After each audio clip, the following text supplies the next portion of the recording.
At 22, I found myself at a Halloween gathering at my former best friend Nick's house, a place that, despite its fond memories, would soon be shadowed by tragedy. Nick, a Halloween fanatic, would go all out for his annual celebrations while his parents were off partying in New York. The house transformed into a fright fest, adorned with spooky decorations he often splurged on. He even built a haunted maze with cardboard walls draped in creepy wallpaper, crafting an atmosphere where fright was not just an option, it was a guarantee. To keep things PG-13, I won't delve into the weed, beer, LSD, or any intimate escapades. Instead, I'll cut to the pivotal moment when our carefree night took a dark turn. We were not in our right minds. That much was clear. Those attending Nick's parties were well aware of the chaos that often unfolded. On that fateful night, Nick and a few others, Vinny, Joey, and Q were in Nick's room smoking from a bong when two loud bangs reverberated from downstairs. Panicked, Nick clumsily opened the door to investigate, only to be met by the chilling sound of terrified screams from the party below. The air was thick with a sense of impending doom, and we all yelled for Nick to return, sensing that something was terribly wrong. When he finally came back, he was a picture of terror, as if he had witnessed something unspeakable. We bombarded him with questions, but he quickly urged us to hide, a silent understanding passing among us. We knew this was serious. Nick switched off the lights and wedged himself into the closet with Joey, while I huddled under the bed with Q. Vinny, finding a spot, squeezed into a storage box. The music from downstairs abruptly ceased, replaced by the voice of a man yelling for everyone to be quiet. A girl's scream pierced the air, followed by another bang that sent us into a paralyzing silence. It dawned on us that there were at least 3 intruders in the house. The sound of boots thudded up the stairs, stopping just outside our door. One of them tried the doorknob, and upon realizing it was locked, began to slam his shoulder into the door. After several failed attempts, the lock shattered under the sound of gunfire, and the door swung open.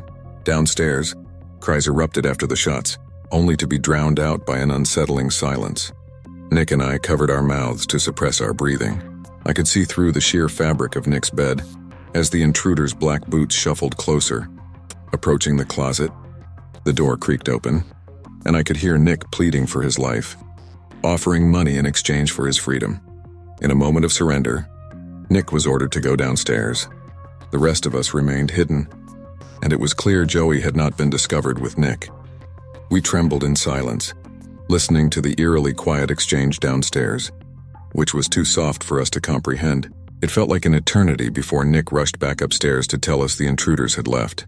The horror struck as I stepped into the living room and saw 2 bodies lying motionless on the floor, blood pooling beneath their heads. Jen and Robbie, 2 friends I still mourn. The police arrived, and despite the overwhelming scent of marijuana wafting through the house, their priority was to identify the masked men responsible for the murders of 2 innocent college students. Nick shared that there were 4 intruders in total, all clad in fedoras, vendetta masks, coats, and gloves. They had demanded $100, oro in cash, and when Nick couldn't provide it, they forced him to fill their empty sack with his cherished possessions. Everyone present was coerced into tossing their wallets into the bag, all under the threat of being shot. In the aftermath, Nick spiraled into a deep depression, drowning his sorrows in alcohol and eventually succumbing to a darker path involving meth and heroin. I had one sincere conversation with him after that horrific night, where he bared his soul more than he ever had. Tears streamed down his cheeks as he confessed the agony he lived with, knowing he was responsible for the deaths of his 2 best friends.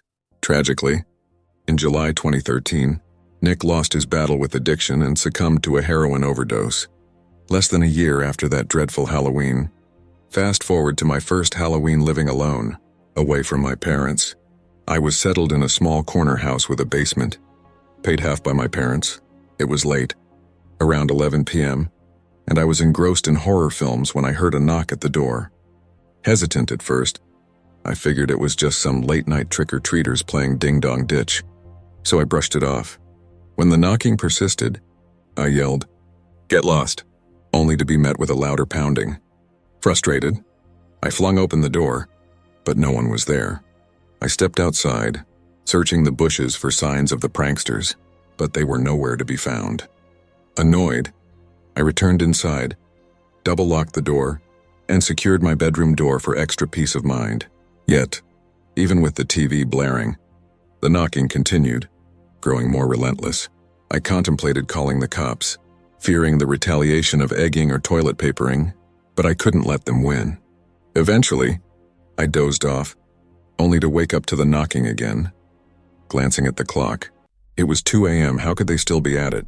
I sat up, my heart racing as I realized the knocking was coming from my bedroom door, not the front. Frantically, I searched for something to defend myself with. The childish antics had escalated into something more sinister. An idea struck me. I switched on my speaker system, plugged in my iPhone, and searched for a gunshot sound effect on YouTube. Cranking the volume, I pressed play. The echo of a gunshot reverberated through my room, sounding alarmingly realistic. Pausing the video, I shouted, "That was a warning shot. Leave now, or I won't hesitate to shoot you." It worked. I heard the frantic footsteps retreating. Cautiously, I opened my bedroom door to find the coast clear, but the front door stood wide open. I quickly shut it and called the police, bringing my harrowing experience to a close. Halloween had never been my favorite. I'd grown up without many friends. Once I turned 10, the excuse of trick-or-treating with my mom no longer held up. That last Halloween at 14 was particularly lonely. My mom took my little sister, just 8 at the time, trick-or-treating while I stayed home to hand out candy. Initially, I felt a sense of purpose in that role, but it quickly dissipated. My mom left with my sister around 6 p.m. after her shift, telling me to expect them back around 9.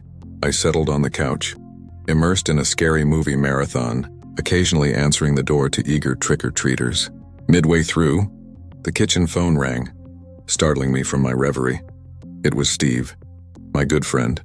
"Dude, are you home alone?" he asked, excitement in his voice.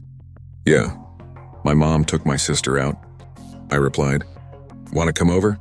My parents are out of town, and we could totally watch a scary movie." I hesitated, torn between the thrill of hanging out with Steve and the responsibility of staying home. "I can't," I finally said.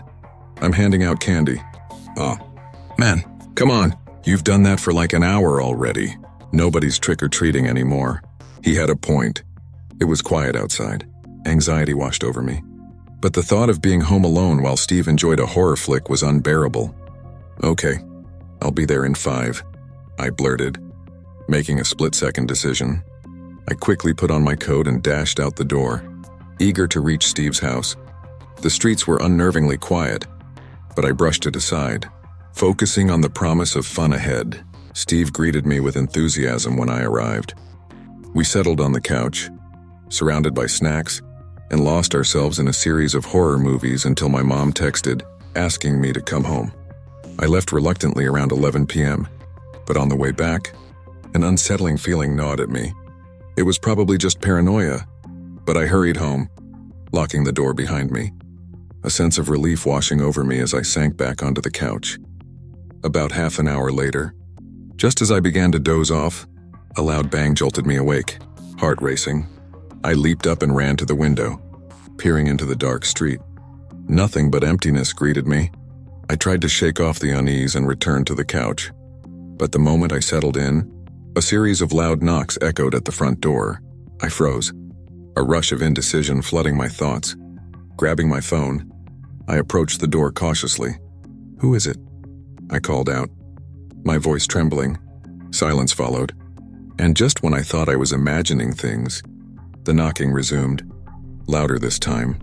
I glanced through the peephole, catching a glimpse of a vague silhouette. "Who's there?" I repeated, my heart pounding in my chest. No answer, just relentless knocking.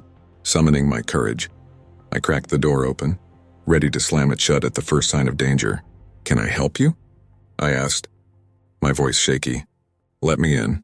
"Please," came a raspy voice from the other side. Filled with urgency, against my better judgment, I hesitated, contemplating my options. Should I call my mom? I leaned closer to the door, squinting through the crack. "I'm sorry, but I can't let you in," I said, heart racing. You need to leave. Suddenly, the knocking turned frantic, and the raspy voice transformed into an enraged shout, demanding entrance. Let me in. I'm not playing around. Fear coursed through me, urging me to bolt the door. Instead, I stood frozen, my mind racing. Just as I was about to step away, I heard a low thud from the back of the house. Panic surged as I dashed to grab my phone and call 911, whispering my location and the urgency of the situation. They're trying to break in, I whispered into the phone, glancing around for something to defend myself.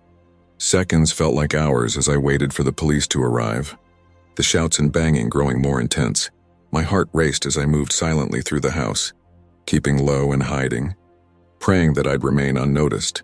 Finally, the police arrived, sirens piercing the night. The intruders fled as they approached, and I could hear them shouting outside, their footsteps fading into the distance. The officers checked the house, assuring me I was safe. After ensuring I was unharmed, they left, and I collapsed onto the couch, shaken but relieved. As I sat in silence, memories of that Halloween at Nick's flooded back, his enthusiasm, our shared laughter, and the dark twist that night took. I couldn't shake the feeling that Halloween would always carry a hint of darkness, a reminder of lost friends and unheeded warnings. Despite the terror of that night, I learned that fear could take many forms. Whether it was the unease of being alone on Halloween or the haunting memories of tragedy, I found strength in confronting my fears. As I looked out into the quiet streets, I realized I would never let fear dictate my life again.